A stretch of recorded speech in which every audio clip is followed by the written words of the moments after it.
दोस्तों, क्या आपने कभी सोचा है कि बिहार की राजनीति का भविष्य किसके हाथों में है? कौन सा ऐसा नेता है जिसने बार बार उठकर चुनौतियों को स्वीकार किया है और जनता की उम्मीदों पर खरा उतरने की पूरी कोशिश की है? आज हम बात कर रहे हैं उस इंसान की जो साधारण परिवार से निकलकर राजनीति की ऊंचाइयों तक पहुंचा, जिसे लोग सुशासन बाबू कहते हैं और जो बार बार बिहार की जनता के विश्वास से मुख्यमंत्री की कुर्सी तक पहुंचे। जी हाँ, हम बात कर रहे हैं नीतीश कुमार की। उनकी कहानी सिर्फ एक राजनेता की कहानी नहीं है, बल्कि संघर्ष, ईमानदारी और जनता की सेवा की गाथा है। नीतीश कुमार का जन्म बिहार के बख्तियारपुर में 1 मार्च 1951 को हुआ था। उनके पिता कविराज राम लखन सिंह एक स्वतंत्रता सेनानी और आयुर्वेदिक चिकित्सक थे। उनकी मां परमेश्वरी देवी एक कुशल गृहिणी थी। घर का माहौल बहुत ही साधारण था, लेकिन अपने पिता की वजह से उन्हें राजनीतिक माहौल बचपन से ही देखने को मिला। पिता कविराज इंडियन नेशनल कांग्रेस से जुड़े हुए थे और स्वतंत्रता के बाद वे जनता पार्टी में शामिल हो गए थे। इसी वजह से नीतीश कुमार में भी सेवा की भावना बचपन से ही दिखनी शुरू हो गई थी। नीतीश जी बचपन से ही पढ़ाई में काफी होशियार थे। उन्होंने अपनी schooling Shri Ganesh high school Bakhtiyarpur से की थी और इलेक्ट्रिकल इंजीनियरिंग की पढ़ाई करने के लिए बिहार कॉलेज ऑफ इंजीनियरिंग चले गए। यही कॉलेज आज NIT पटना के नाम से जाना जाता है। जी हाँ, नीतीश जी एक्चुअली एक क्वालिफाइड इंजीनियर हैं। इंजीनियरिंग के बाद उन्होंने बिहार राज्य बिजली बोर्ड में कुछ समय के लिए नौकरी भी की, लेकिन वहाँ रहते रहते उन्हें ये एहसास हुआ कि असली बदलाव लाना है तो इस सिस्टम के अंदर जाना पड़ेगा, और यही सोच उन्हें पॉलिटिक्स की ओर ले गई। 1974 का वो समय याद कीजिए जब पूरे देश में जयप्रकाश नारायण का संपूर्ण क्रांति आंदोलन चल रहा था। नीतीश कुमार भी इस आंदोलन में जुड़ गए थे और यहीं से उनकी राजनीति की नींव पड़ी। धीरे धीरे उन्होंने जनता की समस्याओं को करीब से देखा, समझा और लोगों के बीच अपनी एक मजबूत पकड़ की। 1985 में उन्होंने पहली बार बिहार विधानसभा का चुनाव लड़ा और निर्दलीय उम्मीदवार भी चुने गए। यहीं से उनकी एक राजनीतिक पहचान बनने लगी। नीतीश कुमार बिहार के दिग्गज नेता जयप्रकाश नारायण, राम मनोहर लोहिया, कर्पूरी ठाकुर, SM सिन्हा और VP सिंह से काफी प्रभावित थे। उनकी छवि एक साफ सुथरे और काम करने वाले नेता की बनने लगी थी। लोग कहने लगे, ये नेता बाकी नेताओं से काफी अलग है। 1990 के दशक में नीतीश कुमार राष्ट्रीय राजनीति तक पहुंच गए। ये समय उनके राजनीतिक सफर का बेहद अहम हिस्सा था।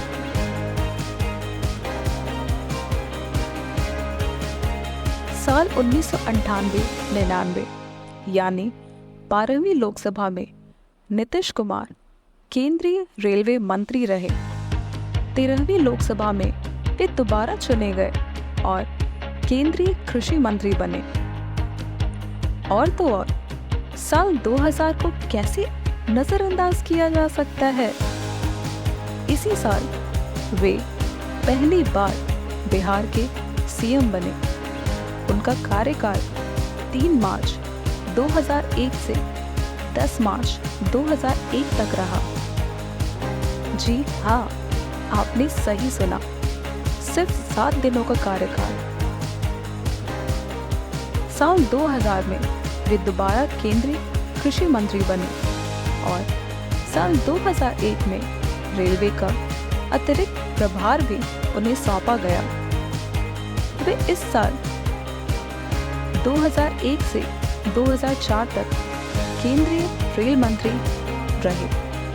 रेल मंत्री के तौर पर उन्होंने कई बड़े बदलाव किए और नई सुविधाओं को भी शुरू किया, जिनमें से कुछ अहम हैं रेलवे स्टेशनों का आधुनिकीकरण, नई ट्रेनों की शुरुआत, इंटरनेट से टिकटों की बुकिंग, तुरंत बुकिंग के लिए तत्काल स्कीम।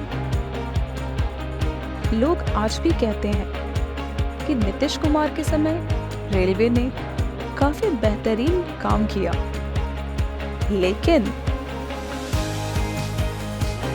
असली चुनौती तो उनका इंतजार बिहार में कर रही थी।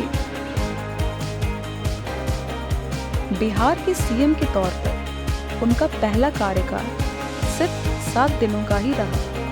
उसके बाद 2005 में वे दोबारा सीएम बने और इस बार उन्होंने बिहार की पॉलिटिक्स की दशा और दिशा दोनों बदल डाली। अभी तक वे कुल 8 बार बिहार के मुख्यमंत्री बन चुके हैं और उनका 9वां कार्यकाल 2024 से अभी तक चल रहा है। इतनी बार सीएम बनने वाले नेताओं की गिनती देश भर में बहुत कम है। उनका राजनीति में ये राइज बताता है कि जनता ने बार बार उन पर भरोसा किया है। लेकिन नीतीश कुमार का ये राजनीतिक सफर आसान नहीं रहा। कभी सत्ता मिली तो कभी खोनी भी पड़ी, कभी विरोधियों से समझौता करना पड़ा तो कभी आलोचना झेलनी पड़ी। लेकिन नीतीश जी ने हमेशा अपने काम और जनता की प्रॉब्लम्स पर फोकस किया और यही उनकी पॉलिटिक्स का सबसे मजबूत पहलू बना। एक वक्त था जब बिहार की सड़कों को लेकर जोक्स बनते थे। लोग कहते थे रोड नहीं क्रेटर है ये, लेकिन नीतीश जी ने ये ठाना कि हर गांव तक सड़क जाएगी और आज रोड कनेक्टिविटी के दायरे में बिहार के दूर दराज के गांव भी शामिल हो गए हैं। यही डेवलपमेंट लोगों के जीवन में बड़ा बदलाव लाया। साल 2016 में उन्होंने शराबबंदी का एक बड़ा और बोल्ड फैसला लिया। कई लोगों ने इसका विरोध भी किया, लेकिन लाखों महिलाएं उनके इस कदम की वजह से राहत महसूस करने लगी। घरेलू हिंसा कम हुई, परिवारों में शांति आई और समाज में सुधार दिखा। कभी बिहार को जंगल राज कहा जाता था, लेकिन नीतीश कुमार ने कुछ स्पेशल फोर्सेस बनाई, जैसे स्पेशल विजिलेंस यूनिट और स्पेशल ऑक्सिलरी पुलिस। इन सब ने लॉज एंड ऑर्डर को सुधारने में काफी अहम भूमिका निभाई। लोगों का विश्वास सिस्टम में वापस लाना आसान नहीं था, लेकिन नीतीश जी ने ये कर दिखाया।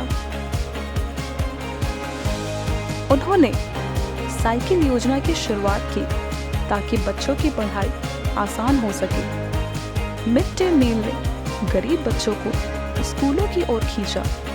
स्कूल ड्रॉप आउट रेट काफ़ी कम हुआ और लड़कियों की शिक्षा में बड़ा सुधार आया। उन्होंने बिजली की समस्या पर भी खास ध्यान दिया। आज गांव-गांव तक बिजली पहुंच चुकी है।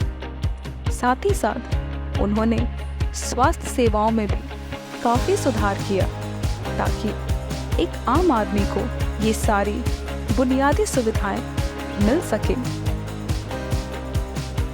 नीतीश जी ने महिलाओं को बराबरी का दर्जा देने और उन्हें आगे बढ़ाने के लिए भी कई अहम कदम उठाए हैं।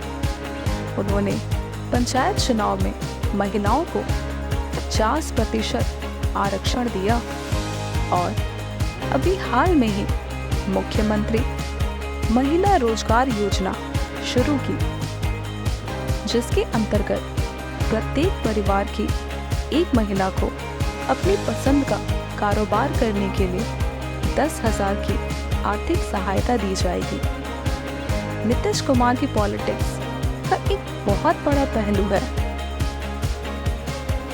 गठबंधन। उन्होंने समय समय पर अलग अलग पार्टियों से हाथ मिलाया, कभी बीजेपी तो कभी आरजेडी और कभी कांग्रेस, लेकिन मकसद हमेशा एक ही रहा, बिहार का डेवलपमेंट। और इस काम को उन्होंने हमेशा आगे बढ़ाया है। लोग कहते हैं कि ये फ्लेक्सिबिलिटी उनकी पॉलिटिक्स का सबसे बड़ा मास्टर स्ट्रोक है। यही वजह है कि वे बार बार सत्ता तक पहुंचे और जनता के बीच प्रिय बने रहे। उनके कामों की वजह से ही जनता ने उन्हें सुशासन बाबू कहना शुरू किया। ये नाम सिर्फ एक उपनाम नहीं है, बल्कि लोगों की उम्मीदों का प्रतीक है। आज भी जब बिहार के डेवलपमेंट की बात होती है तो नीतीश कुमार का नाम सबसे आगे लिया जाता है। दोस्तों, नीतीश कुमार की कहानी हमें यही सिखाती है कि साधारण शुरुआत से भी एक्स्ट्राऑर्डिनरी मुकाम हासिल किया जा सकता है। उनका जीवन आम इंसान के लिए एक मैसेज है कि अगर ईमानदारी हो, मेहनत हो और जनता के लिए सच्ची नीयत हो तो कोई भी मुश्किल रास्ता आसान हो सकता है।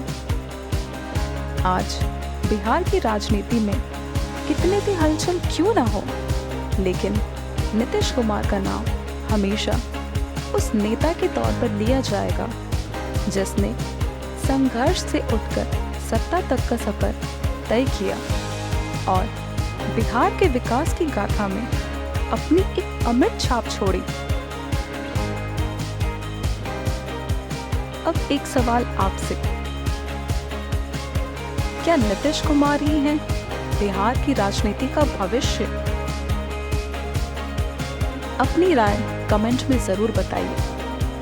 अगर आपको ये कहानी इंस्पायरिंग लगी हो तो वीडियो को लाइक कीजिए, शेयर कीजिए और हमारे चैनल अर्का सागा को सब्सक्राइब करना ना भूलें।